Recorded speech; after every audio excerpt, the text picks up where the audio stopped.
live on the air. So everything v'chol ma'asecha ba'sefer nechtavim.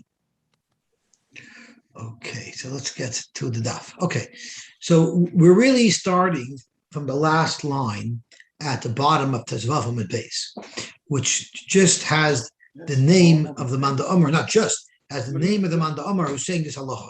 So Peter, I see you have your Gemara. Can you tell us who the Manda Omer is? Tezvavim and base.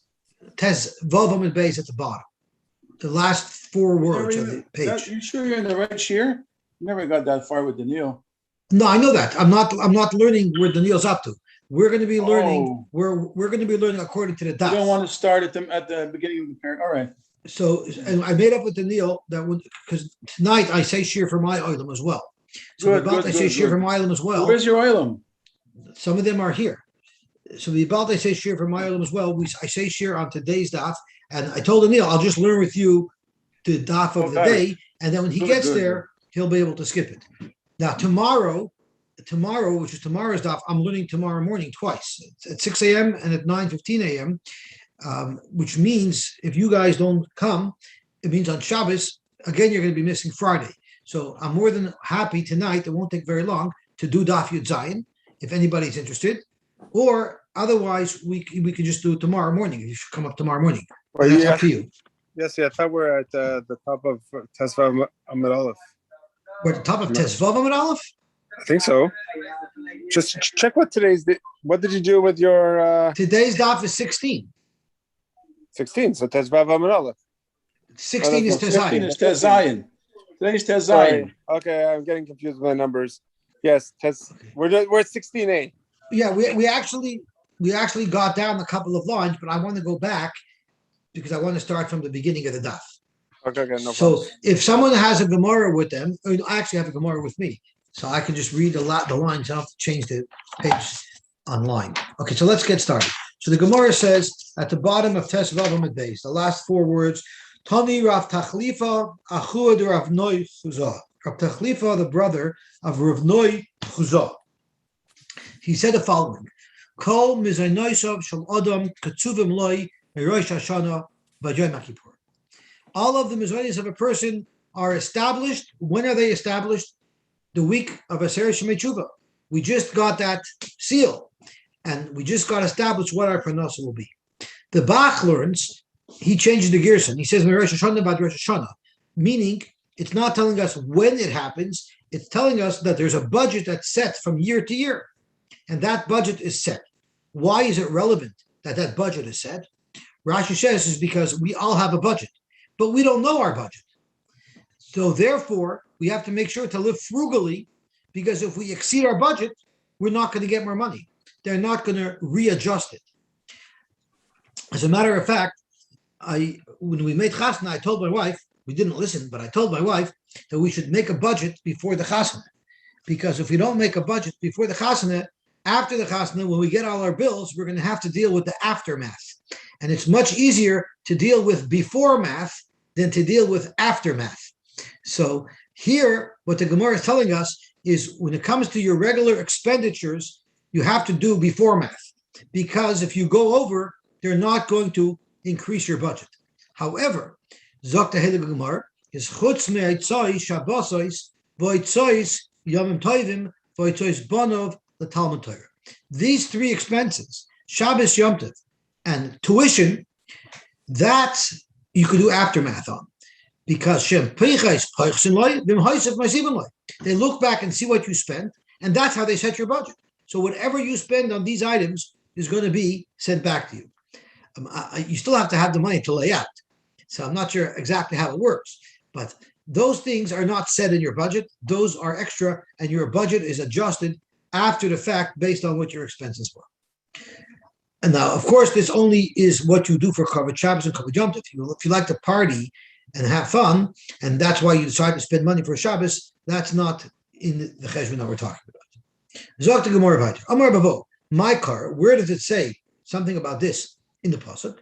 Zok the Gemara. It's tiku b'chodesh shofar b'kesel yom chagim.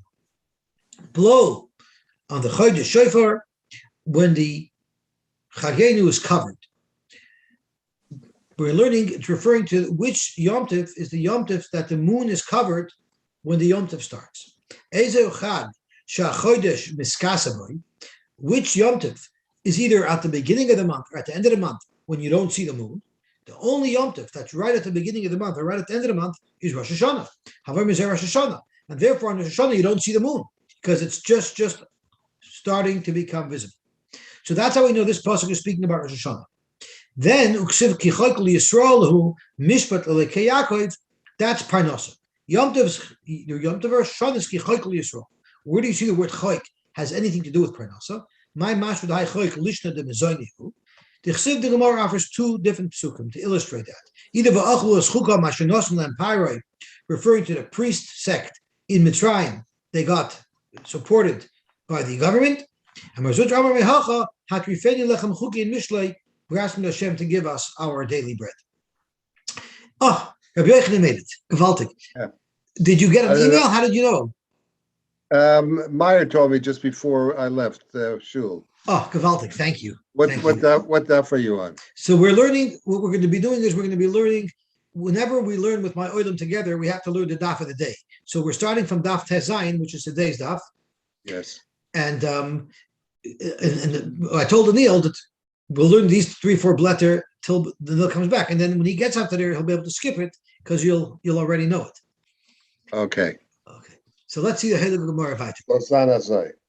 So we're on Daf Tesai number Aleph, and we just learned that all the mizonis of a person is Ksuvim Mishana Lashana, and it happens on Rosh Hashanah, and we learn it from the pasuk of Tiku B'Chodesh Shofar B'Kesel Yom Chagenu Ki Chok LiYisrael Mishpat LeLekei Yaakov, which is referring to Parnasa. Now, interesting enough, Tosfos argues on Rashi. Rashi says, why are we referring to the Yom Tov of Rosh Hashanah? Because it says B'Kesel, the moon is covered up. Tosfos brings up Pshat that what it means by Kesel Yom Chagenu is that we don't mention anything about the carbon of Rosh Chodesh on Rosh Hashanah. But Tosfos doesn't like that pshat, because if you look at Tosfos here, Tosfos says, in the Musaf of Rosh Hashanah, we just davened it, and we said Milvad Oilas HaChodesh. So we specifically do mention the carbon of Rosh Chodesh on Rosh Hashanah. Okay, let's see the Gemara Vayter. They said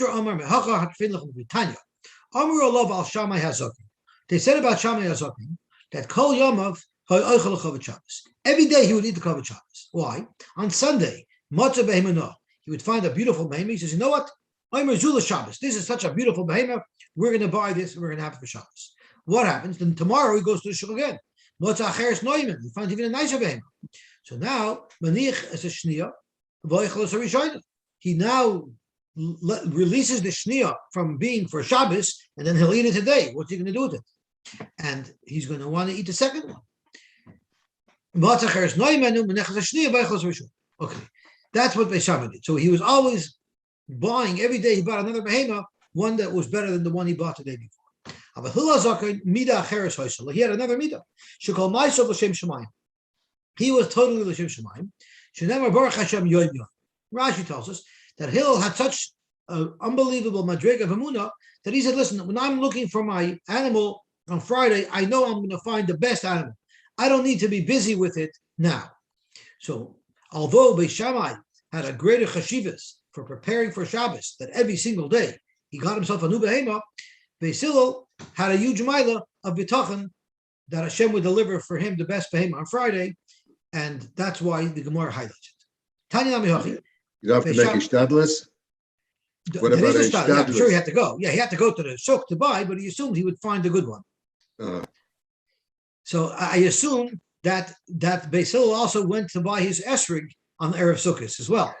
Now I remember Rab Osher Arieli. Yes, we all know him. He's a massive maspid, like Pasuk Puma Megirsa. He learns day and night. And I was in his shir way back when his beard was still red. And I remember everybody was running around all Aseres Mechuva to find themselves nice abraminim. He left the Beis Medrash an hour before Shkia on Erev Sukkot. And then on Sukkot, he would hold up this prune, raisin-looking type of fruit, and he would say, Beitzah, ich habe gefunden an Esrig Noki. Ich habe gefunden an Esrig, was ist rein von Bittel Teire. So that was Rabbi Ashar Reilly. Now I'm sure he has plenty of Hasidim that send him Esrogim. But in my days, he didn't have such a huge following. He only had like 10 or 15 boys in his shir. So let's see the Gemara weiter. How many years ago? That was a long time ago. That was in the 80s. Yeah, Wow, so that okay. was about 40 years ago. Tanya Nami Hachi, 35 years ago. Tanya Nami Hachi, Bishami Oimrim, Mechad Shabich L'Shaftech. From the first day of the week, you should start already focusing on Shabbos. Don't worry about it until Erev Shabbos. Hashem will take care of it. If you give your friend a present, you don't have to tell him. And Rashi says, Loimar,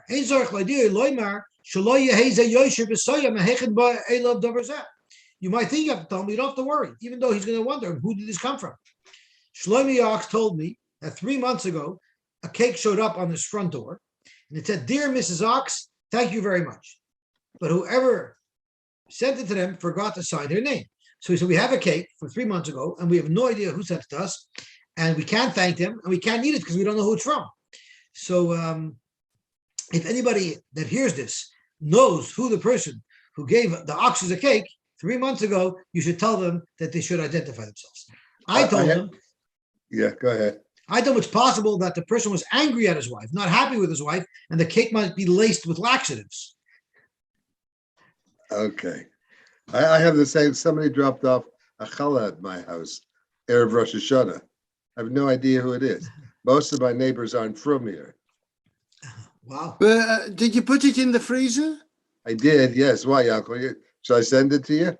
No, Muncie. because what's the point? This whole exercise is in futility if you don't put it in the freezer a while, till you'll find out.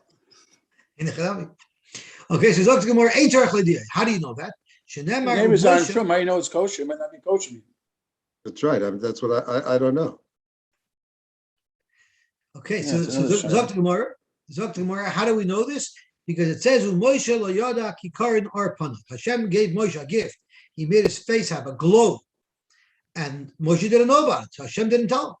Frank the Gemara, is that so that you're not supposed to tell somebody when you did them a favor?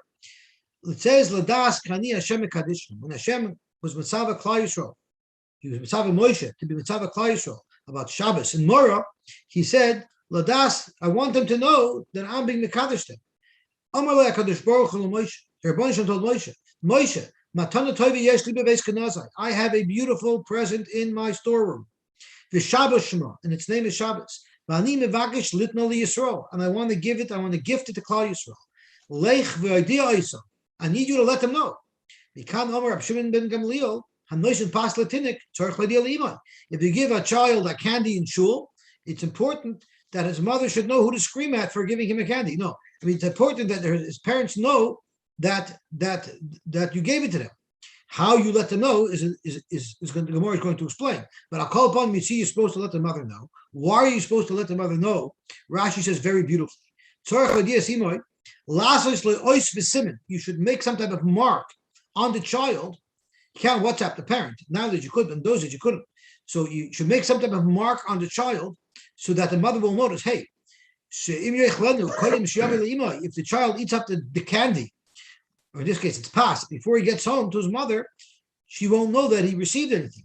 So Tirei she'll see something on him, and the Gemara is going to say exactly what that would be. And she'll ask, me also kach, who did this to you? Who yoimer, and this child will answer, Pliny, Yankel did it.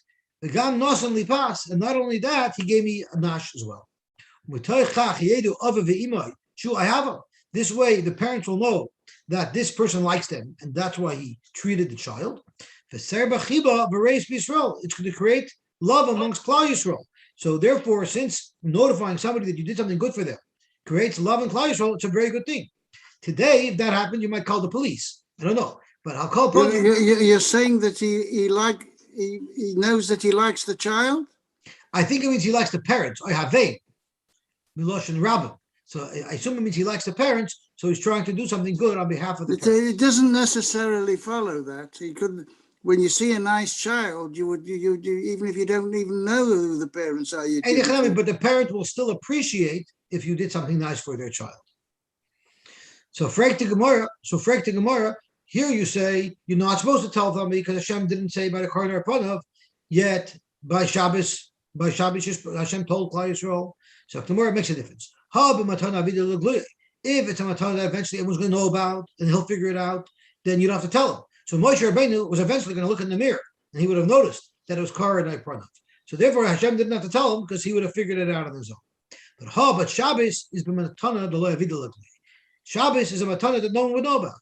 Freit the Gemara, Shabbos nami matana yavidu. How could you say people won't know about Shabbos? Shabbos everybody knows. It was in the search Dibros. So the Gemara matan schar lo yavidu. The schar for Shabbos that wasn't going to be publicized. So therefore Hashem wanted to make sure that Moshe would tell the Klal Yisrael the gewaltige schar for keeping Shabbos. You're saying when somebody has Karanayra, he won't know, he'd have to look in the mirror for that? And I was just saying that's one of the ways he could have discovered it. Could be someone could have told him, Moshe, what happened to your face. I would assume that whoever's on that madrega would actually feel it. Moshe didn't, and he can't get higher than Moshe's madrega. And he didn't feel it. It is a Moshe lo yoda. He carried their problem. Well, because you know why? Because he was such an onav. That's right. It could be.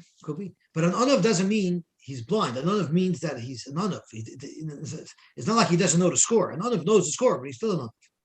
But he didn't know. He didn't know, I guess, until people had to cover their faces. Because eventually Moshe put a mask on. Right. Omar Mar. Mikan number of Shimon Gamliel. Shimon said from here, Hanoizin pas latinik, and this is from Shabbos he learned, that Hanoizin pas latinik, tzorach b'diel imoy. So my obviously, what exactly do you do to the child so that the mother will notice that someone tampered with him? So the Gemara is shayef lo mishcha. Either you could pour some oil on him, so she'll see oil on him, or umali le kuchla. Rashi says you put eyeshadow on him. I guess that was a normal thing to do. So the mother will come, the child will come home, the mother will see oil on him or eyeshadow. She'll ask, who did that to you? And then the child will tell her. But nowadays the chashin l'kshafim, we're afraid that people could do kshafim on other people. So what you do, you can't put kuchla, you can't put mishcha, because those two things could be used for kishif. If you give the child a candy, put some sticky candy on his forehead. Or if it's bread, make sure that there's some remnant on this child of what you gave him, so the mother will ask about what happened there. Kol mitzvahs shenosin lama kadosh baruch hu Yisrael, notin lahem b'farhesia. All of the mitzvahs that HaKadosh Baruch Hu gave us, he gave us in public. Chutz mi Shabbos, except for Shabbos, shenosin lahem b'tzina, it was given to Klal Yisrael, b'tzina shenemar, beini uvein b'nei Yisrael, lo yisi lo'elam. It's just private, it's between me and he. Frek the Gemara, ihachi, if Shabbos is private, lo la'anchu nachrim Allah, they should not get punished for it. And Rashi says, eventually the goyim are going to get punished for all the mitzvahs that they didn't do. But how could you punish a goy for not keeping Shabbos if he didn't know about it? There are those who learned punk for carrot. A goy is not allowed to keep Shabbos. A goy keep Shabbos is chayv misa. So how could you punish a goy for keeping Shabbos? He never knew about Shabbos. If he kept it by mistake. If he didn't know about it. So Zok Gemara, Shabbos oidui odinu. Avada, everybody knows about Shabbos. It's public. It's in the Aseret Adivos. But matan schar lo yedin. The schar for Shabbos lo yedin. But this pshat could be shver, because how could you have tinus on the goy for not keeping Shabbos? The Yid had an unfair advantage. You told him the schar. He had an incentive to keep Shabbos. The goy didn't have that incentive. He didn't know about the schar. So if he boy yisema, matan schar nami oidinu, avade, the goy knew the schar of Shabbos as well. But neshama yisera lo yedin. They didn't know what about the neshama yisera. So Rashi has a beautiful pshat in what neshama yisera is. So let's have a look at Rashi here at the side. Neshama yisera. Roy chavlei, a break the hearts, lemenucha, to relax, ulesimcha, and to be happy, v'liyos pasuach l'revacha, to be open to extravagance, v'yoichel v'yishta, which will allow you to eat more than you normally eat, v'nafshe kotzolov. On Shabbos, you have an appetite to eat so much more than you normally would eat during the week. That's from the Neshama Yisera.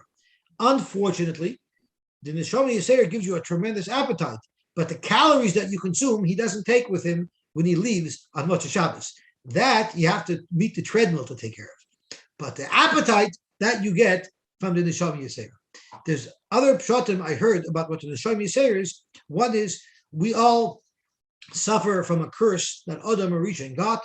And all week long we're plagued with stresses, with problems. On Shabbos, it's numbed a little bit.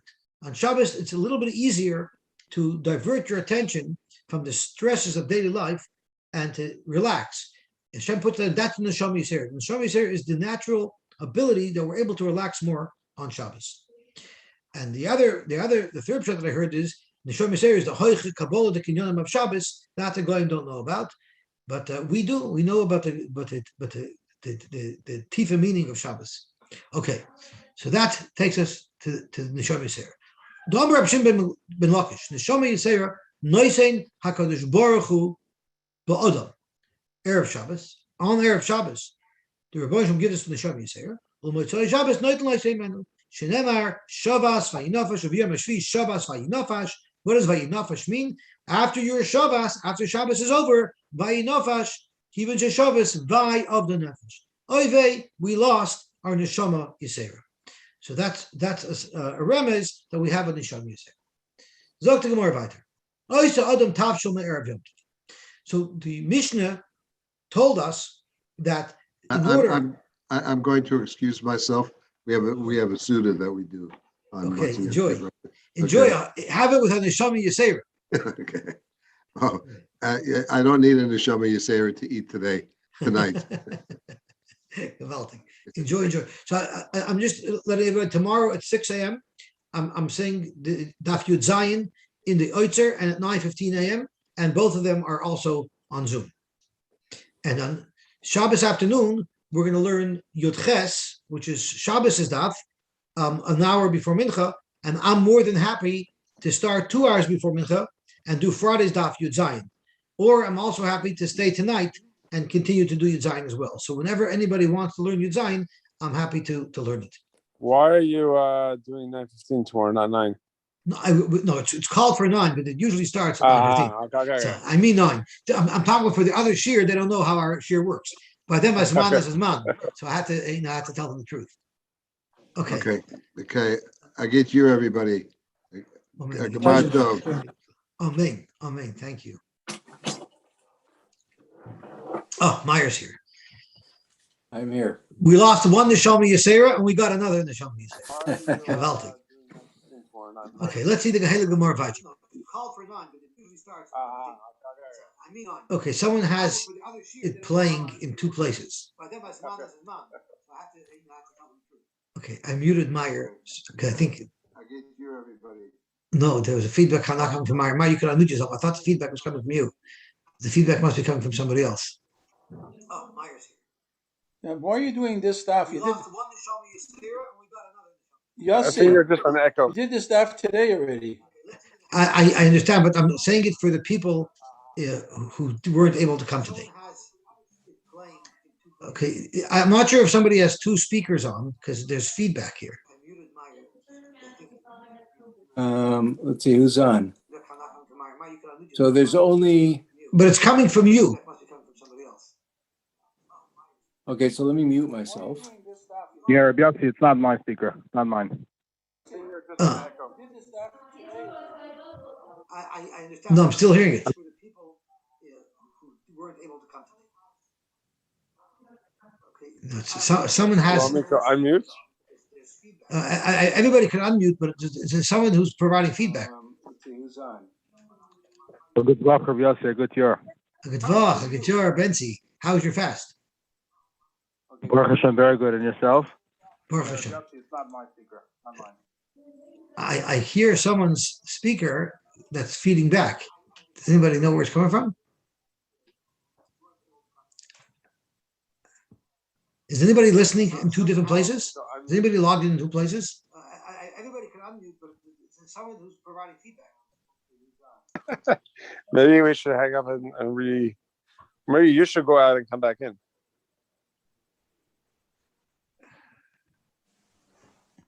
Okay, let me talk again and see what happens. Okay, I think we're good now. Okay, let's go weiter. Okay, so sagt der Heilige Gemara weiter. So we learned about Erev Tavshil. The Mishnah told us that in order to be able to prepare from Yom Tov to Shabbos, you should create a tavshel before Yom Tov on behalf of Shabbos, which means you've already started cooking for Shabbos before Yom Tov, and then you're allowed to continue to cook for Shabbos on Yom Tov. So Amar Abaye, lo shanu ela tavshel. This that the Mishnah says you have to make a tavshel, it means a tavshel, something that's cooked. Avol pasloi, not bread. Maishna pasloi. Why doesn't bread work for an erev tavshilin? Now everyone's probably thinking, hey, don't we use a bread and an egg? And in fact, we do. But we're going to get explanation to this. But right now we're assuming it's only a tavshel. Maishna pastaloi. Why can't you use bread? Ilema midi the melafas be'inim. If you need, in order to make an erev tavshilin, something that you eat together with bread, something that accompanies bread, and the reason why Rashi says you would need something that accompanies bread and not bread itself is because we're trying to show that we're cooking for Shabbos.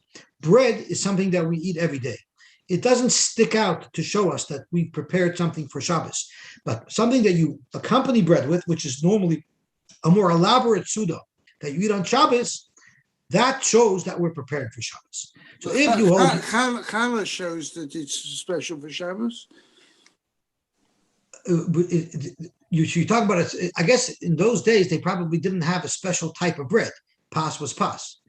So you're saying if you make the bread a special way where it's only for Shabbos, wouldn't that be good as well? I hear, but that's not what the Gemara is saying here. It has to be a tafshel, and the Gemara is saying pas not. So Zok the Gemara, upas loit melafta. Are you saying that bread could never accompany bread? V'daisa nami de loit melafta. I'm sorry. I didn't read this right. If you're going to say the reason why pas doesn't work is because pas doesn't accompany bread, pas is bread. But daisa, porridge, nami, the loy malafta. Porridge is not something that you eat with bread. Porridge you eat by itself. And the Amar Abzeir, and how do I know that? Because Abzeir said, Hani bavloy tipshoi the achli nama benama. They eat porridge with bread, meaning they eat bread and bread. That's not called a proper lefes. So you see clearly porridge is not a lefes, yet so if you can use daisa, and daisa is a pas, how do you explain why you can't use pas? Because daisa is not malafis. Ella, the criteria is midi de lo shchiach. You need something that's not so common. Upas shchicha, and bread is common. So therefore, since it's common, that's not something that's unique enough to show us that we're doing something special for Shabbos, and that's why you have to use a tafshel.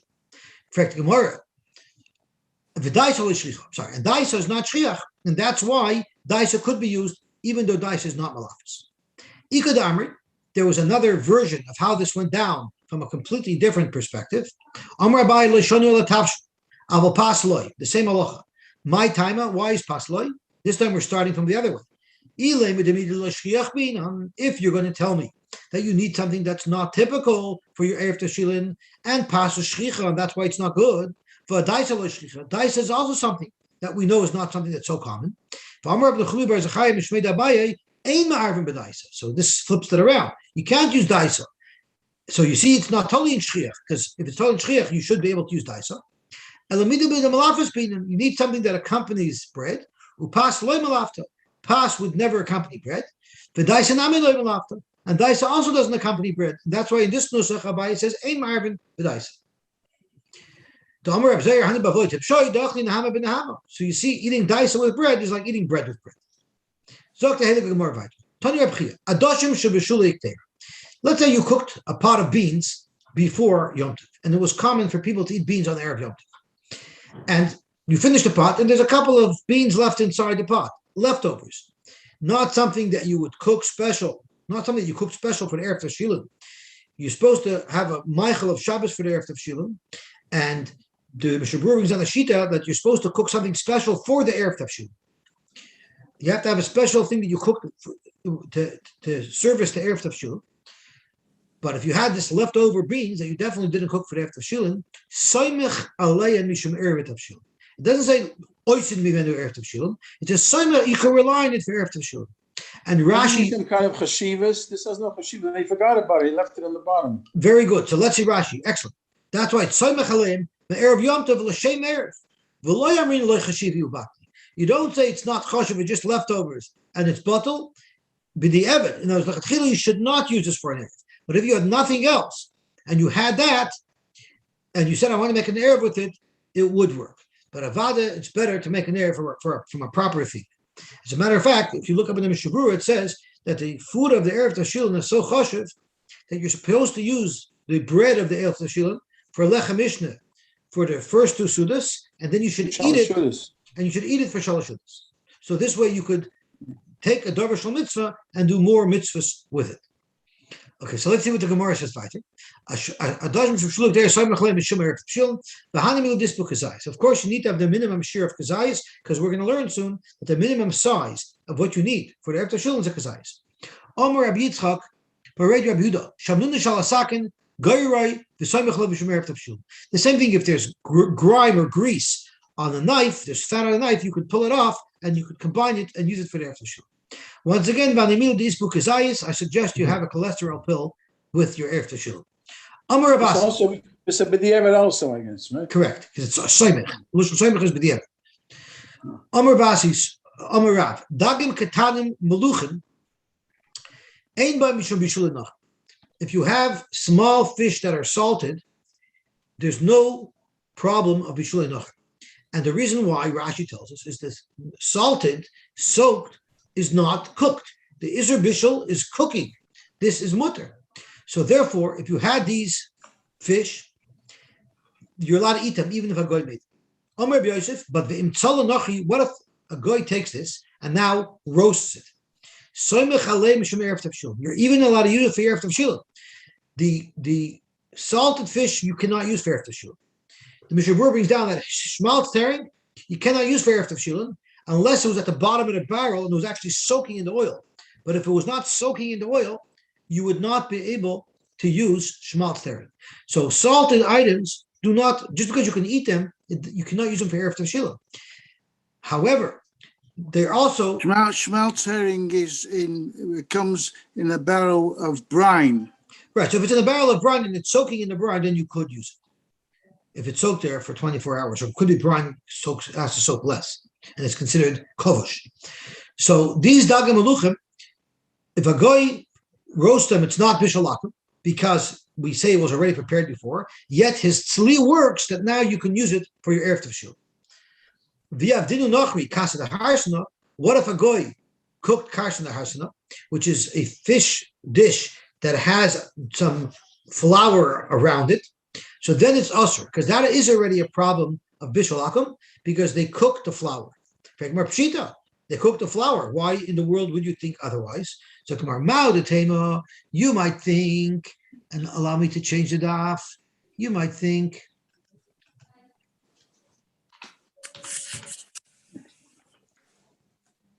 Okay. You might think. Don't we say that pas akum is okay? Pas akum is okay, but this is bishul akum. Bishul akum is a problem. Tosfos actually delves into that shaila right now. So let's just finish the Gemara and then we'll quickly mention briefly what Tosfos says. You might think harshna ikar, the fish is the ikar, and the fish doesn't need bishul and wouldn't be subject to the problems of bishul akum. Kamashlan kimcha ikar, the main part of the dish is the kemach, and that is subject to the isurim of bishul akum, and therefore you cannot use it. So Tosfos discusses when you have fish that's wrapped in dough, would you be allowed to eat it? So Tosfos says, be'etzem, the dough is afiyah, you're allowed to eat that. But the problem is the fish is bishul, you can't eat the fish. And there's a lot of juice from the fish that was absorbed in the dough. So you won't be able to eat the dough, not because of the dough itself, but because of the juices of the fish that absorbed it. And all the way at the end of Tosfos, about fourth very wide line at the bottom, Tosfos discusses nilaish. Nilaish are kichalach, like an iyer kichel. A goyish made iyer kichel. Zogt Tosfos. Since you don't make a moitzi, it's not pas, and therefore you're not allowed to buy a cookie from a goy. Now we all remember before the days of Pashkis, everybody ate Stella Doro Streimel cookies, right? They were Hasidic cookies. They were Streimel cookies. Everybody ate them. It's not pas. So we have another sheet in Tosfos. So Mio Eimer Rabbi Chiel, the Ein Basham Yishul Bishul Macher. Even cookies, even mezainis, there's no problem with bishul macher. It's not called bishul, even though the bracha is not a moitzi. Even the derech hafias pas, it's made like a bread. It's baked. It's not made like a tavshul. Therefore, it would not be covered by the problem of bishul akum. And that's why people who aren't makbid on pas Yisrael are allowed to eat paspalter, because of this Tosfos that says that even though you make a boyer minim mezayis, you don't make a moitzi, it's still not considered bishul akum. But you say that that this salting the fish, it's not, that's kovish kamavushal. I'm not talking about the fish anymore. I'm talking about the regular. No, but I'm saying when it came with the bread, we say. I'm just saying. In the case of the fish that's wrapped in the dough. Yeah. So that's not conventional issur of bishul akum. That's not the. I'm saying by the salted fish is considered like bishul because of the salt. No. Right? We're talking about the dish that we're talking about is cooked. You actually cook the dough with the fish together. No. Oh, okay. That's what Tosfos is talking about. You're saying with salted fish, there wouldn't be a problem. He cooked the fish with the bread. Okay. Yeah, only then is there a problem. Okay, so Tosfos says basically mezonis. So if you want to have your rolled gold pretzels on the airplane, if you're not makbid on pas Yisrael, that's not a problem. It's not considered bishul akum. Okay, if anybody remembers when they used to give out, if anybody remembers when they used to fly, or when they used to give out food on the airplane. Okay, okay, let's see where we're holding. Amar Baba, Erev Tavshilin Tzrichin Kazayis. The minimum share of an Erev Tavshilin is a Kazayis. Tosfos has a very interesting little FYI, an interesting piece of trivia. So let's just see the top Tosfos. The Gimel Dinam Yesh Behilchos Erev. There's three halachas with the three types of Erevs. There's Erev Techumen, which is when you want to travel more than 2,000 amas. So there you need tzarich shtei sudos l'chol echad b'echad. You need 2 sudos per person that wants to be able to make this Erev Techumen and travel far away. And then I'll skip to Erev Chatzeres. Erev Chatzeres is the regular Erev that we have. Shurichin kegroigis l'chol echad b'echad. You need a groigis for everybody. So you might ask, the whole Toronto is in an Erev Chatzeres. If you had a groigis for every person, it would be huge. But if we skip over here, it says achie be sudos, but up to a maximum of 2 sudos. Once you have enough food for 2 sudos, that's fine. So that's why by Erev Chatzeres they just have 1 meal, and that's good for the entire city of Toronto. And then what's relevant to us is Erev Tavshilin is bein lechad bein lameya ein tzarich ela kazayis l'chol min umin. You just need a kazayis. So let's see what the Gemara says. You need a kazayis. Iboilu. Kazayis echad l'kulan is a 1 kazayis for everybody to have the Erev Tavshilin, or dilma kazayis l'chol echad b'echad. Or maybe everybody included in the Erev Tavshilin, you have to have a kazayis to represent that person. Tashma, Tamar Baba Omar Rav, Erev Tavshilin, Shurichin kazayis, bein la'echad, bein lameya. Erev Tavshilin needs only 1 kazayis, no matter how many people are involved. Tanan we learned. What if on Yom Tiv, your Erev Tavshilin got eaten up before you had a chance to cook for Shabbos? Or it got lost before you had a chance to cook for Shabbos. So lo yivashel olav b'tchila. You are not allowed to start cooking for Shabbos anymore because there's no more Erev Tavshilin. But tomorrow we're going to learn a trick. That is, if you had already cooked for Yom Tov for today and you have your Suda prepared, you could say, I'm going to use that Suda for tomorrow, for Shabbos. And I'm going to cook now another Suda for Yom Tov. So there is a way around it if you had already cooked for Yom Tov and you didn't eat it yet. Okay? Zot Gemara weiter. So lo yivash olav b'tchila, you're not allowed to cook, but shire mimenu kolshu, if there's even a little bit remaining from the Erev that was not lost, that was not consumed, soymich alav l'Shabbos, then you can use it. My kolshu, what is the kolshu? Lav afagav the kazayis. The word kolshu connotates just that tiny little bit, even less than the kazayis. So doesn't this prove that an Erev is good even with less than the kazayis? So the kolshu that we mean is there has to be at least a kazayis remaining for the Erev to still be valid. Tashma, tabshul zeh, tzli, it could be roasted, vafilu kovish, it could be soaked, sholok, heavily cooked, mavushal, and cooked. And there's a shaila if this word belongs here because mavushal is the base case. Avada mavushal is good. So what's the lashon of vafilu? The kulai so spanin. Kulai so spanin is a fish dish that's salted, that doesn't need to be cooked, but the final stage in its preparation is they pour hot water on it. So if you have kulais hospan shenosan olav chamin me'erev Yom Tov, that you pour it on the hot water me'erev Yom Tov means it's prepared, it's good to go. These are all food items that can be used for the erev tashil. The beginning and the end doesn't need shear. There's no shear for that. So what does that mean? It's a funny expression. My love. Does it make a difference when what he did first, whether he salted it first and then put the hot water, or the other way around? It seems like you're supposed to salt it first and then put the hot water. That's what it seems like. That's the recipe. That's how Rashi explained it. So let's see the Gemara. So the Gemara says, "My love ain't no shear klal. There's no shear. I mean, when you originally make the erev, there's no amount that you need, even less than the kazais. And if you made a bigger erev, but now there's very little remaining, it doesn't matter how much is remaining. So you have a raya again, you don't need a kazais. So that's not what it means. Ain't no shear lamaila. There's no limit to how big the erev tafshilin could be. Avol yesh lo shear lamata. But there's a limit to how small it could be, and the minimum is a kazais. Amarav Huna Amarav erev tafshilin shrichen das. When you make an erev tafshilin, you have to have das. So whose das must you have?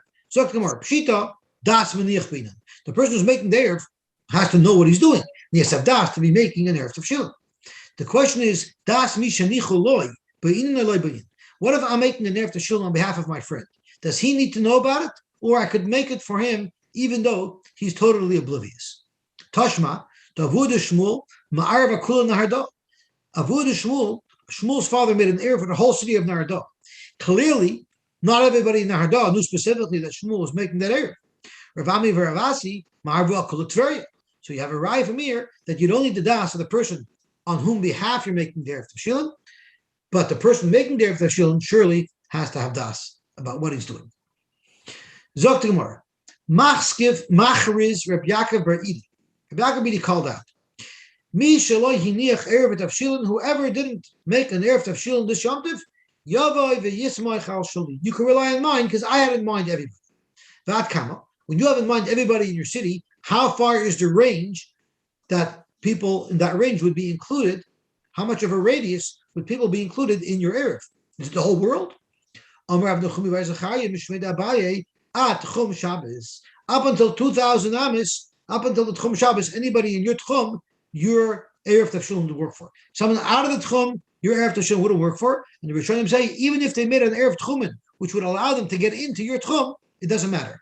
Your Tchum is what determines who's covered, because you have in mind only people that are within your Tchum. Who's Sami? There's a guy. His name is Sami. Who's Sami? Which means he was someone loyalenu who couldn't see. He knew his Mishnah is clear, and he used to always very accurately tell over Mishnah to Marshal. And one day Shmuel saw that he was very upset. So Shmuel asked him, why are you in such a bad mood? I didn't make an erev tafshilin. So he said, rely on me. Now, this is a problem, because we learned not long ago about somebody else who was in a bad mood, that he didn't make the erev. And the Rav told him, not Samoy Chadidi, the Rav told him, what's the problem? It's 2 days of Yom Tov, make it the first day on a T'nai. If today is Yom Tov, then I don't need an erev tafshilin, because tomorrow, the day before Shabbos, is Choil. And if today is Choil, and tomorrow is Yom Tov, so then in fact I could make my erev today. So why didn't they give him the same Beitzah? Why didn't Mar Shmuel give him the same Beitzah? Rashi says it must have been on Rosh Hashanah.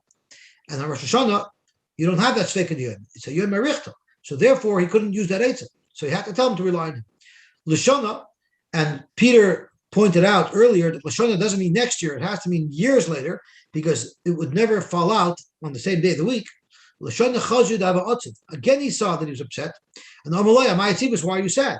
Amalei D'Lasiv Erev Tavshilin. Because I didn't make an Erev Tavshilin. It's not likely that if you need an Erev Tavshilin in 1 year, you'll need it the next year, because we learned that the calendar gets pushed off by 4 days. So it must have been more than 1 year later. Amalei Peshayat. 2 times in a row, get out of here. You're a Peshayat. I didn't have you in mind for my Erev. L'chul al Mashari l'didach asim. So this is very interesting, because Rabbi Loi always says that if you forget once, you could rely on his Erev Tavshilin. But if you miss a second time, you can't. If you look up the halacha in Tav Kuf Chav Zayin, which is where Hilchos Erev Tavshilin are, the halacha says, the Mechaber says this halacha, but the Mishabur brings down a Shita who holds that no matter what, the Rav always has in mind everybody, and therefore you could always rely on him. But Zok to Mishabura, so why did the Mechaber say that if you're a Pesheya, you cannot rely on the Rav's Erev? So Shabura says probably because if it's someone who the Chatchila is always relying on the Rav's Erev, he could rely on it. But what if you're a person who normally make an Erev Tashil? If you make an Erev Tashil every year normally, well then the Rav doesn't have you in mind once you're a Pesheya. Because if you normally make it every year and you missed once, he'll have you in mind. If you miss a second time, you won't have in mind. But a person who's always relying on the Rav, there that could be included. So the Mishnah says How could be. How does the Rav know who's relying on him? He doesn't know specifically. He just has in mind anybody who missed once who normally relies on me. Not anybody who missed once who normally makes by himself. Him I have in mind. Anybody else not. So he doesn't know specifically the person that he's referring to. And the Mishnah says if the Rav didn't have that condition, then he would be okay. Correct. Why is the Rav making that condition? Vice the chois, there's a mitzvah to make an erev tavshil. Oh, And if there's a mitzvah, you're supposed to do it by yourself. In other words, we're canceling him the guy. We're giving him a. We're giving him a safety net for one mistake, not for two. Okay, but people listen. People only can make a mistake twice, also. Yeah, and then they can't eat, and then they'll have to find someone to eat at. The Gemara is going to discuss the plan B if you don't have an erev tashil, and there is a plan B. They could just count on another row. I hear it's good to have multiple memberships, so you can hedge your bets. Okay, so let's see the Gemara Vayit. Tanu Rabban, Yom Tov Shachal Yos Be'erev Shabbos. Again, you need an erev tavshilin. Ein ma'arvin loy erev v'tchum. You're not allowed to make an erev tchumin on Yom Tov. So you're on Yom Tov, and you're happy where you are. But tomorrow, Shabbos, you want to travel far away. So you want to make an erev tchumin today, so that on Shabbos you can travel far away. You can't do that. What if on Yom Tov you're allowed to carry? Tomorrow you're not allowed to carry. So I want to make an erev, so tomorrow I can carry. So the Tanakama says you cannot make any such erev. And Rashi says the reason why it's a problem, if you look to the side on Rashi, Latalta Mocher, the nira kemisakin dover. It looks like you're misakin, and you're not allowed to be misakin on Yom Tov. That is the shita of the Tanakama. Rabbi Yomer ma'arvin erev chetzeres avolo erev tchum. Erev chetzeres you could do on Yom Tov, but not erev tchum. What's the logic? Tchumen, the restriction of tchumen applies on Yom Tov. So if today's the day where I'm subject to tchumen, it's not logical that I should be able to make an erev tchumen today for tomorrow. But erev chetzeres on Yom Tov there is no issue to carry. So since there's no issue to carry today, it's logical that I should be able to make an erev today, so that tomorrow, even on Shabbos, I should be able to carry. Because today I'm allowed to carry. So that is the svara of Rebbe. Zok to Gemara, Itmar Rav Omer Alocha is Ketanakama. Rav Pascal like the Tanakama, which is Pashas Lachomer, or Shmuel Omer Alocha Kerebi, which is Lakula that you're allowed to make on the erev chetzeres on Yom Tov. Iboilu, the Gemara is not so sure about it. So I just said that right off the bat that the Tanakama is Machmer and Rebbe's Mekel, but the Gemara is not so sure. Iboilu Halacha Kerebi Lakula Lachomer. When you're Pascal like Rebbe, are we being Mekel or are we being Machmer? Frank the Gemara. Pshita dulakula kamer. It must be a kula. Why is that? Now the question of the Gemara is maybe we mixed it up. Who said Rebbe was the one who said you can make an erev chetzeres? Maybe it was the Tanakama who said you can make an erev chetzeres. So the way we have the Beitzah quoted, it shows Rebbe's lakula, but there was another version of this because the story is that the Shalach Rabbi Elazar from Eretz Yisrael sent a letter to Bavel, and he told them, don't be gers in the Mishnah, you're wrong, Gersha, like you have in Bavel, that Rebbe Matir v'chacham moitrim. Elo, it's the opposite, Rebbe Oisha v'chacham Matir. So now if you're passing like Rebbe, it's a chomer, it's not a kula. So what is the halacha? Is Rebbe the chomer or is Rebbe the kula? Tashma, to Rav Tachlifa bar Avdimai, Avad Uvda Kavasi Lishmu. Rav Tachlicha bar Avdimai became a Rav. He just got the key to his office. He went into his office and he was asked a shaila and he paskined like Rav, like Shmuel, which means he paskined like Rebbe, that you're allowed to make an Erev Tavshilin. I'm sorry, you're allowed to make an Erev Chatzeres on Yom Tov. V'Amar Rav, and you know what Rav said? The first psak he made right out of the gate, he already messed up. He was makalkal. So why is it a kilkel? If when he paskin like Shmuel, he's paskin like Rebbe Lakula, which means that he's allowing an Erev Chatzeres, Rav can say he was makalkal because you allowed someone to make an Erev Chatzeres when he really wasn't allowed to. But if he didn't allow to make the Erev Chatzeres, then Michael Kulaika. What in the world is the problem? There is no problem at all because someone was machmer. So the Gemara being machmer is also a kill. So the Gemara even the makalkali barabin because Rashi says people are going to carry without an erev, and therefore you need to make an erev. You need to make an erev. It's not a chumrah not to make an erev. It's a kula not to make an erev, and therefore not making an erev is a kula, and that's why it was a kilkel because he disallowed the erev, and that's what Rav said that he made a mistake. So you see from here that it's important for a city to have an erev, and that's why even if the erev is not going to be perfect, you have to make it if there's a concern that people are going to carry without the erev. Amar Ula, I'm sorry, Amar Rav Chisda, Amar Rav Huna, halacha kerebi v'leser. We pass like Rebbe lechumra. That means Rebbe says you cannot make an erev chatzeres. Tanur Rabbanan, Yom Tov shachal yois b'Shabbos. Yom Tov that fell out on Shabbos. So this is not erev tavshila material. This is Yom Tov and Shabbos together. So what bracha do you make? How do you say the Shemona Esrei? B'Shami Rabim mispal Shmoina. You make 8 brachas for Shal Shabbos b'Fnei Yatzov Shal Yom Tov b'Fnei Yatzov. So let's think. In a normal Shabbos, there's the 3 brachas at the beginning, the 3 brachas at the end that are always there. 6 brachas, and then there's 1 bracha in the middle, which is the bracha for Shabbos. B'Shami says if Shabbos and Yom Tov are the same day, you don't do like what we do, and you combine the Yom Tov and Shabbos bracha together. Rather, you make a special bracha for Shabbos and a special bracha for Yom Tov, which would now net 8 brachas in the Shemona Esrei. Like we do, Mispal Sheva, it's only 1 bracha in the middle, and Maschil B'Shal Shabbos, you start off with Shabbos, Umesayim B'Shal Shabbos, and you finish off with Shabbos, and you mention in the bracha, you mention Yom Tov, which is not what we do, because we're Messiahim B'Shal Yom Tov as well. We say Mekadosh HaShabbos V'Yisrael B'Azman. So Rabbi Omer Af Chosim Ba Mekadosh HaShabbos V'Yisrael B'Azman, which is what we do. So Tani Tana Kamed Ravina Mekadosh Yisrael V'Shabbos B'Azman, which is not how we do it. So Amalei Ravina said, Atu Shabbos Yisrael Mekachile.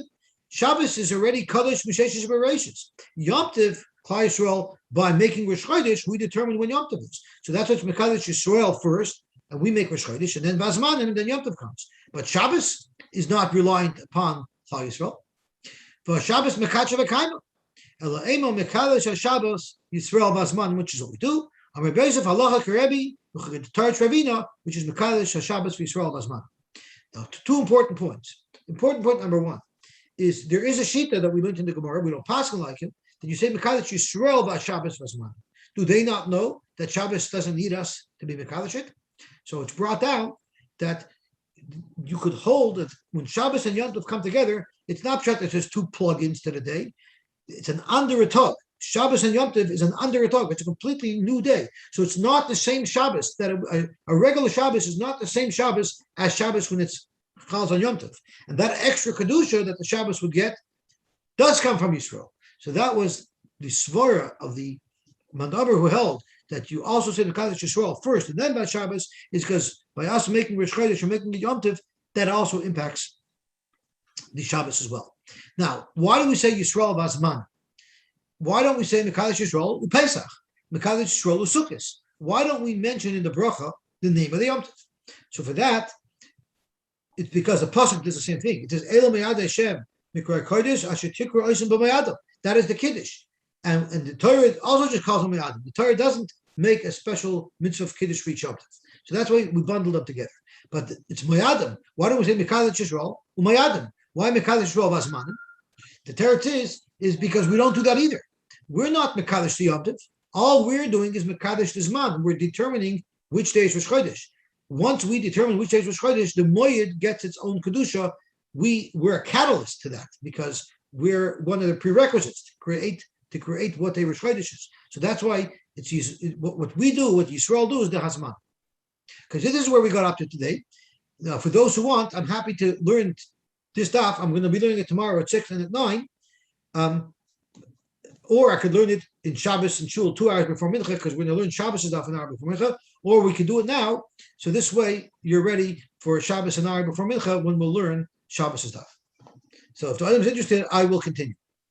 I'm going to do it tomorrow morning. Okay, excellent. Shem. I'm happy to stick around, yes.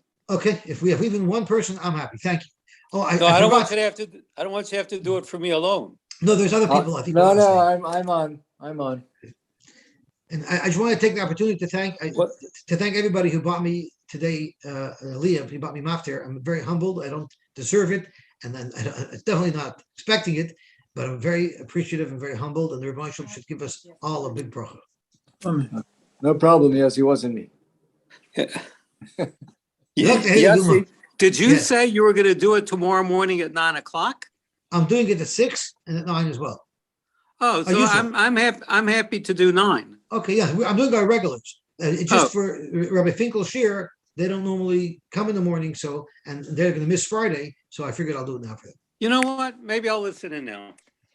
Okay, you get to sleep in that. Tanu Rabbanan, Shabbos shechol yois Rosh Chodesh. If Shabbos falls out on Rosh Chodesh, that happens from time to time. Oy b'chol shalmoid, we're on Chol Hamoed. So the halach is Arvis v'Shachris u'Mincha, Ma'ariv Shachris u'Mincha, Mispalel Sheva. We daven 7 brachos, which is the typical Shabbos Shmoneh Esrei. And we just say Yalav Yavai in the bracha of Ritzei. We mentioned that it's Chol Hamoed, or we mentioned that it's Rosh Chodesh. And what if you didn't say Yalav Yavai? Machsir Noisa, you must say Shmoneh Esrei. Rabbi Eliezer Eimer, B'Haidah. We don't say Yalav Yavai in the Ritzei. We say it in the bracha of Moedim, like by Alanisim. Uve Musafin, and by Musaf, Maschil b'shal Shabbos, Umisayim b'shal Shabbos, V'aymer Kedushas Hayoim be'emta. We make a bracha regarding Shabbos, and we mention in the bracha, we mention the Rosh Chodesh or the Yom Tov. Rabbi Shimon ben Gamliel, Rabbi Shmuel ben Noi, Rabbi Yechon ben Breika, Aimrim, Kol Mokim Shehuskuk l'Shefa. Anytime you say 7 brachas, it's Maschil b'shal Shabbos, Umishayim b'shal Shabbos, V'aymer Kedushas Hayoim be'emta. And you say Kedushas Hayoim be'emta. So let's look to get clear the difference between these two shittas. So Nachmal, B'ayim Yusafin, your Maskil b'shal Shabbos, Messiah b'shal Shabbos, B'ayim Kedusha be'emta, and Shachris, Mincha, and Ma'ariv, you mispal Sheva, and you say Yalav Yov. Rabbi Shimon Gamliel and Rabbi Shmuel ben Noi, Rabbi Yechon say that you don't say Yalav Yov, you actually mention it in the bracha itself. So we clearly don't do that. We don't mention it in the bracha itself. We say Yalav Yavai. So we're clearly not looking, we're not paskening like Rabbi Shmuel, Ben Nosh, Rabbi Yechon, and Rabbi Shimon Gamliel, because we're not maskel b'shal Shabbos and Messiah b'shal Shabbos and Omer Kedusha Be'emta. Ha'amar Rav Huna, ain't halacha k'oiseh. We don't pasken like this last zug, like Rabbi Shmuel, Ben Nosh, Rabbi Yechon, and Rabbi Shimon Gamliel. We don't pasken like that. So who do we pasken like? We pasken like the Tanakama, who says you just say Yalav Yavai. So Tosfos asks, and Rashi as well, so why didn't you just say halacha ketanakama? Why do you say we don't paskin k'oiseh ezot? So we'll learn Tosfos first, because Tosfos says the same thing as Rashi, but Tosfos asked the kasha. Ein halacha k'oiseh ezot v'im timer amai like amar halacha ketanakama. V'yesh loymar, because we don't quite paskin exactly like the Tanakama either. You have amar halacha ketanakama, have a mashma akol devorav. You would think that we paskin completely like the Tanakama about everything that he said, including what he said about Musaf. Af and Masha Amar, that Messiah b'shal Shabbos. V'halesa. We don't pass like that. The Kaimel and Dilchzik Rebbe, the Omer Chosim Baruch Mekaylesh Shabbos v'Yisrael V'Azmanim. So if we look back in the Beitzah to the Tanakama, they say from Musafin Maskil b'shal Shabbos, Messiah b'shal Shabbos, Omer Kedush Yoyim Be'emta. But we don't do that. By Musaf, when we daven Musaf on Shabbos and Chol Hamoed or Shabbos Rosh Chodesh, we mention Rosh Chodesh and Yom Tov in the bracha itself. So since we don't paskin completely like the Tanakama, because we don't paskin like what he says by Musafin, therefore we just said Ein halacha k'oiseh zug, and we didn't say halacha ketanakam. Amar Chibar Ashi Amarav. Maniach Adam Erev Tchumen B'Yom Tov L'Chaver. You're allowed to, if there's 2 days Yom Tov, in the case of a Sveika D'Yom, the normal 2-day Yom Tov, you're allowed to put an Erev Tchumen on the first day Yom Tov for the second day Yom Tov. Umastan, you make a T'nai, and the T'nai could be, if today is really Chayil, then I'm allowed to make an Erev Tchumen now. And if today is really Yom Tov, then tomorrow I don't even need an Erev Tchumen because it's Chayil. So that's how you would make it. Zok Amar, Manda Amar. Oh, I'm sorry. Amar Chibashi Amar Maniach Adam Erev Tchumen B'Yom Tov L'Chaver Umastan. Amar Rava said Maniach Adam Erev Tavshilin B'Yom Tov L'Chaver Umastan. Rava said you can put an Erev Tavshilin from one day to the next and be Mastan. Zok Amar, Man Damar Erev Tchumen. If you can make an Erev Tchumen, Kolshkin Erev Tavshilin. You're surely allowed to make an Erev Tavshilin. Why is that? Because you're allowed to cook on Yom Tov, but you're not allowed to travel on Yom Tov. So it's more mistaber, of course, that you should be able to make an Erev Tavshilin. So the Mandaber who says Erev Tavshilin, Aval Erev Tchumen loy, but Erev Tchumen you wouldn't be allowed to make. You would only be able to make Erev Tavshilin. My time, to say that you could be koine shvisa on a day where you're under the rule of the tchum, that's not mistaber. Let's see Rashi. It doesn't mean Shabbos because we're talking here about Yom Tov. El Yom Tov Kari Shabbat. And Rashi explains that you're not allowed to be koine shvisa on Yom Tov. Afilu misafik, even though it's only a safik because the day might be chayil. So why do they allow Erev Tavshilin, even though it's a Sofik? Hashem Mishum Kovid Shabbos Itim. Al Kovid Shabbos, they were matter for you to make an Erev Tavshilin. But to be koine shvisa from one day Yom Tov to another day Yom Tov, that we wouldn't let you do. So in fact, we have a machlokes. Do we allow an Erev Tavshilin? We for sure allow an Erev Tavshilin on Yom Tov. The question is if we allow an Erev Tchumen on Yom Tov. Tanya Rabbanan. Ein ofen mi Yom Tov l'chaver.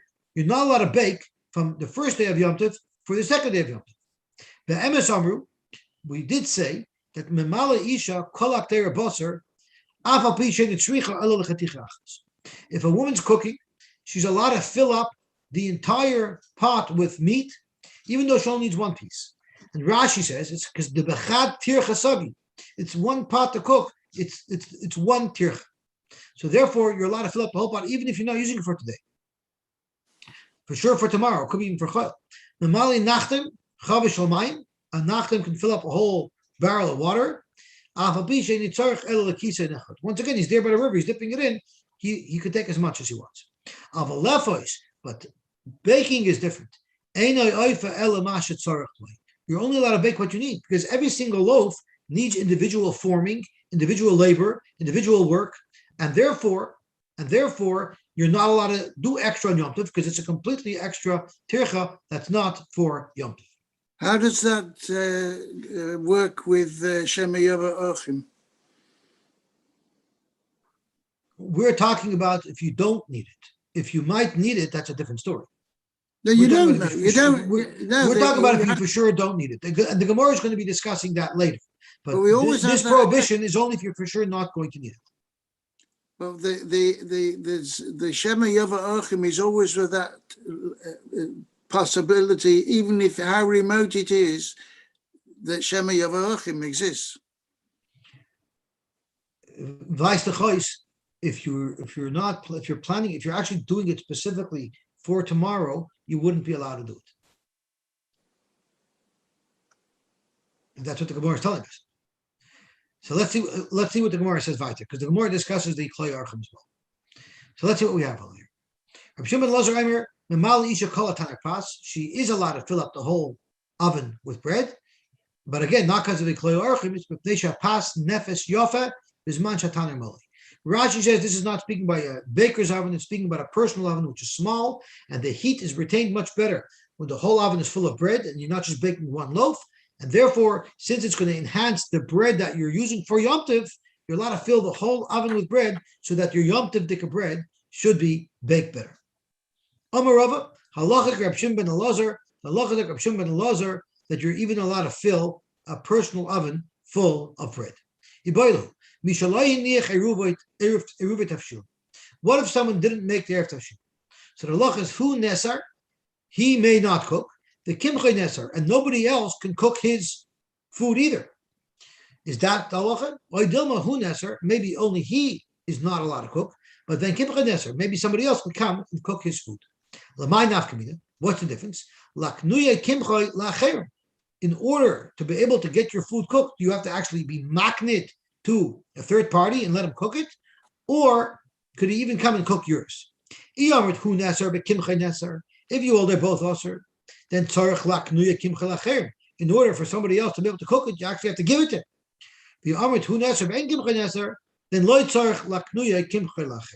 Then you don't have to be maknit. Now, when you learn this Gemara, I still have a very good solution. So I mean, maknit. What's the big deal? So at first glance, it seems like what's the big deal? Have to be maknit. Because of that, Tosfos actually does exactly the opposite. Tosfos learns that if you hold that kimchoy nesar, then means even if I gave it to somebody else, they couldn't cook it either. So kimchoy nesar means it's completely usher, even somebody else wouldn't be able to use it. Okay, so Zok Gemara, my what halacha? Tashma. Someone who didn't make an erev tashilum, hareza lo yefa, he should not bake. V'lo yevashel, he should not cook. V'lo yatmin, he shouldn't put things in to heat up. Loy v'loy lacher, he's not allowed to do it for himself. He can't do it for others. V'lo yacher oifen umavashlam loy, and nobody can cook his food either. So what is the solution? Makne kemchoy lacher, he has to give his kemach to a third party. V'oifen loy umavashlam loy, and then they can cook or bake for him. Shmamino, you see clearly who nesar v'kimchoy nesar. You see his kemach became usher, and it's not mutter unless he actually is maknit to the third party. Shmamino. So that's one nature to do. If you didn't do an Arab, you give your food away, and then you can have someone cook it for you. What if you didn't make an Erev Tashilum and you cooked food without an Erev Tashilum? Rashi says, are you allowed to eat the food on Shabbos? You violated, you didn't make an Erev Tashilum, are you allowed to eat it on Shabbos? Tashma. What is the solution? You're makna your kemach to somebody else, and the third party will cook for him. What happens if he didn't do that? So let me turn over the daf.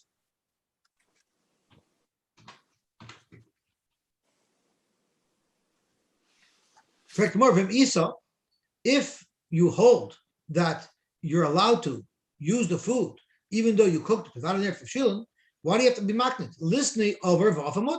It could have given you another option to be able to use it on Shabbos. That if you cooked without an erev tashilum, you could use the food anyway.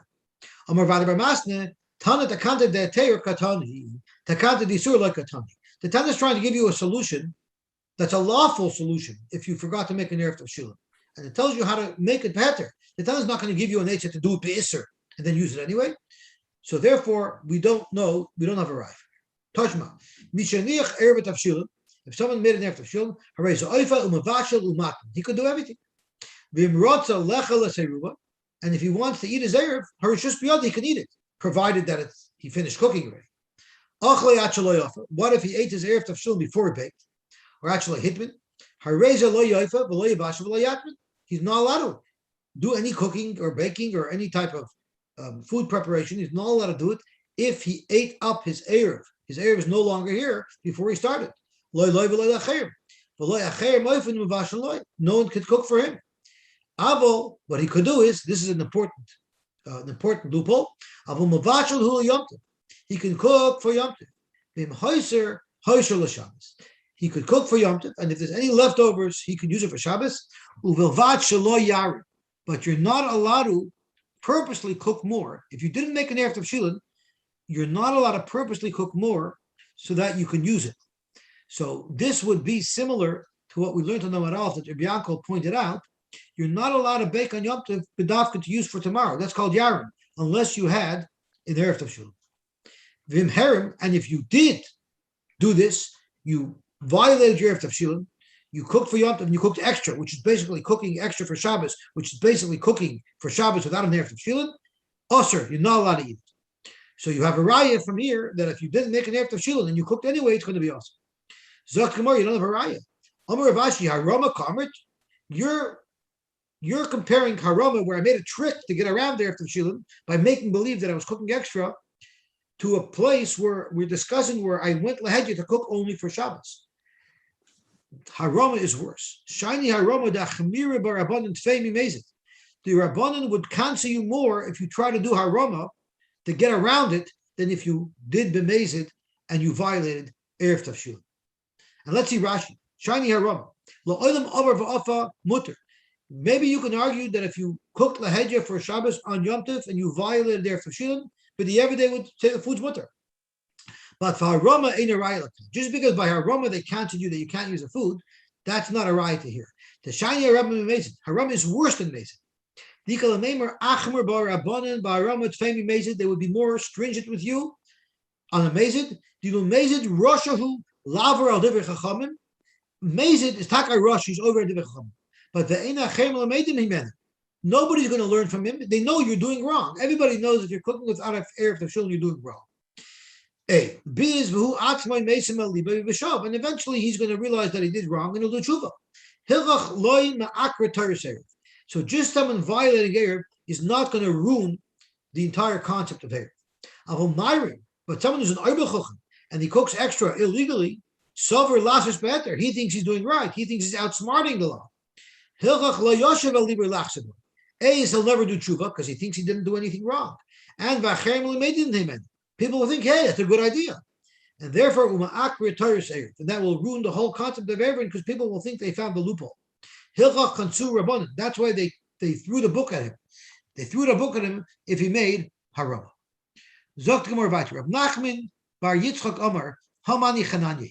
Maybe the reason why the harama is usher is because it's going according to a shita that you can't pick a raya from, a shita who's uber machmer when it comes to erev tafshilin. Believe it, Beishamai. What is the shita?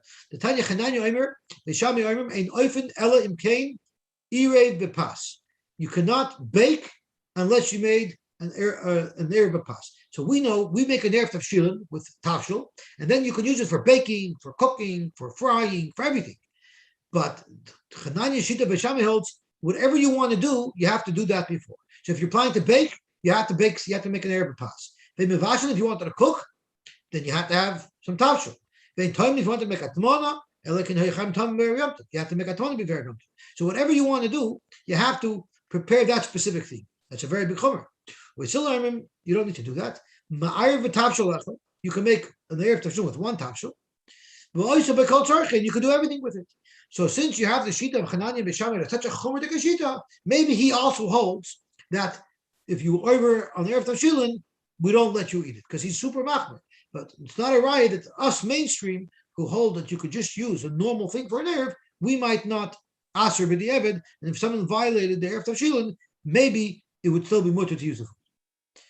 Tashma ha'ma'aser peroiseh b'Shabbos. What if someone took meiser from his parents on Shabbos? You're not allowed to do that. So b'shogeg, if you only do b'shogeg yoichel, you can eat it. But b'mezid, if you purposely violated an iser derabbanan and you took trumas and meisers off your parents on Shabbos, lo yoichel, you're not allowed to eat. So you see, there's a knas for someone who's burning their bun. So by the same token, we should also ask for somebody who cooked without an erev tafshilin. So the only reason why in that brisa we say b'mezid lo yoichel is because he had other payers. But if he didn't have other payers, he would be able to use those payers. Similarly, but erev tafshilin, if he violated erev tafshilin and he didn't have any other food, we would not consider him. Tashma. Hamatbel kelim b'Shabbos. You toivel kelim again in this with Rabban. B'shogig yishtamish behen, b'mezid lo yishtamish behen. So once again, you see, we make a knas. So tomorrow again, he might have another set of dishes to use, and therefore he has a way out. Inami efshar b'shayla, or he could borrow dishes for that Shabbos, and therefore we can't say. But avada, if there was no solution, like someone who was over erev tafshilin, he would not necessarily be usher to use his food. Tashma. If you cook on Shabbos, that's already a deraisa, chiv skila, b'shogig yoichel, b'mezid lo yoichel. So the Gemara, that's not a kasha. Isur the Shabbos shiny. If someone's over the rise of Shabbos, we understand whether Rabban consent that you can't use it. You can't bring a raya to erev tafshilin from there. You can't. One tafshil is not enough for the erev tafshilin. You need two. So Gemara masnisin the loiki haitan. Our Mishnah that has a machlokes that says Beishami holds you need two tafshilin, and Beis Hillel holds you need one tafshil. That's not like another Tana who actually had a different version of the machlokes between Beis Shammai and Beis Hillel. The Tanya Amar Shimon ben Elazar, Moedin Beis Shammai Beis Hillel al Shnei Tafshilin shetzarich. Even Beis Hillel holds you need two tafshilin. Alma mechleku. So what is your omachlekes? Al dago beitzah shalav. If you had fish that was fried in egg, is that considered two tafshilin for the purposes of erev tafshilin? Shebisham rabim shnei tafshilin. You still need two tafshilin, and this is not considered two tafshilin. This is good, and it's considered good for the erev tafshilin. The wording is a little funny. Bishami should consider it like one tafshil, and Bashil should consider it like two tafshils. So Tosfos actually changes the girsa, but it means the same thing. Bashil says the fish with the egg is good for the two tafshil and the erev tafshilin, and Bishami holds it's not. Bishavim, but they both agree. What if you cooked an egg and then you mashed it and then you stuffed the fish with it? That's for sure two different tafshilim because you prepared it separately and then you combined them. When you fry a fish and egg, you're cooking it all together. But here you cooked it separately and then you assemble it. Or you crushed. I think kaplutois are shallots. Does anybody have an art scroll to tell us what kaplutois are? If anybody has, please shout it out. Everybody read that over two tafshil. We pass like our Tana, like Basil, which means you only need one tafshil. So you might ask, if we pass you only need one tafshil, why is it that we need a matzah and a tafshil? You should only need one tafshil. So the answer is because we have this long Tosfos that I'm not going to learn through, but Rabbeinu Tam says, Rabbeinu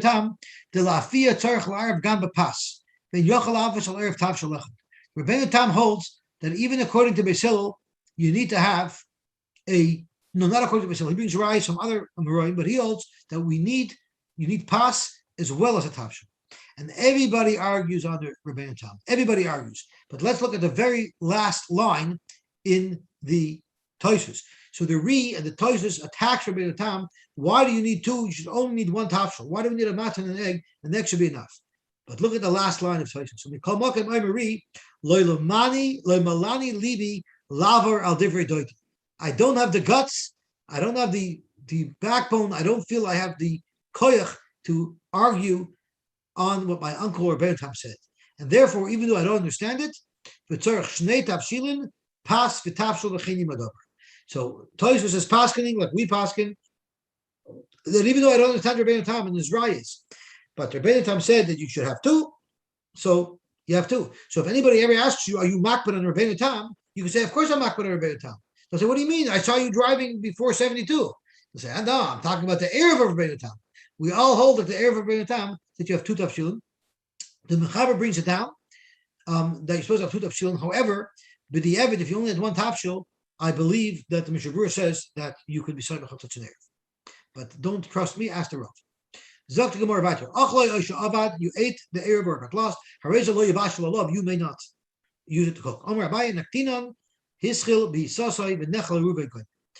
Abaye says, let's say you started making dough, you mixed the flour in the water, but you didn't knead it yet, and you didn't form it yet, you didn't rise yet, you didn't bake it yet, but you started.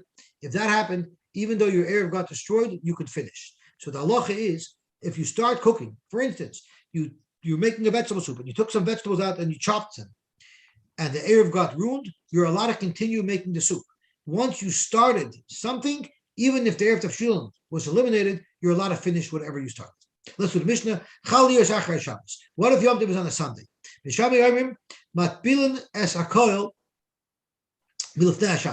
Now, everyone knows you have to be mitahar yourself for Yom Tov. All the Maratzim were mitahar themselves. Everything got a status of Torah because everybody's mechuyev to go to the mikveh before Yom Tov. So, and to toil their kalim as well. So, Bishami holds matbilin as a koil l'fnei Shabbos. If Shabbos is Erev Yom Tov, you have to toil before Shabbos, not on Shabbos. Kalim l'fnei Shabbos. I agree that any kalim you have that are tummy, you have to toil before Shabbos. But the adam b'Shabbos, a person is allowed to toil on Shabbos. The Shavin, and they all agree, shemashikin as hamayim bechli even l'tayra. What if you have a stone keli, which is not makabel tummy, and in it is water, nice, fresh, clean water that you want to drink, but it's tummy, and you want to be matarid. So the way you would be matarid is you would make it touch water from a mikveh, but the water from a mikveh is dirty and ichi. You don't want to drink that. So if you lower the stone keli into the mikveh, the stone keli is tar. The water's tummy. And if you lower it, even though it's like a hair below the water level, so it'll just touch a little bit the water, but the water won't mix too much. So you can salvage the water, keep it from getting dirtied from the mikveh water, but it touches it enough that it makes it tahor.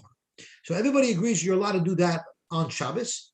But if the keli itself was tummy, for instance, it was a wooden keli holding the water, and the wooden keli itself needed to be toiveled, that you wouldn't be allowed to do. I have no idea what that means. Rashi tells us that the Gemara is going to explain what it is. So let's just quickly see to get out to the everybody agrees, you're not allowed to toivel kelim on Shabbos. My timer, Omar Rava. Rava says the reason why you can't is because, let me just turn the page.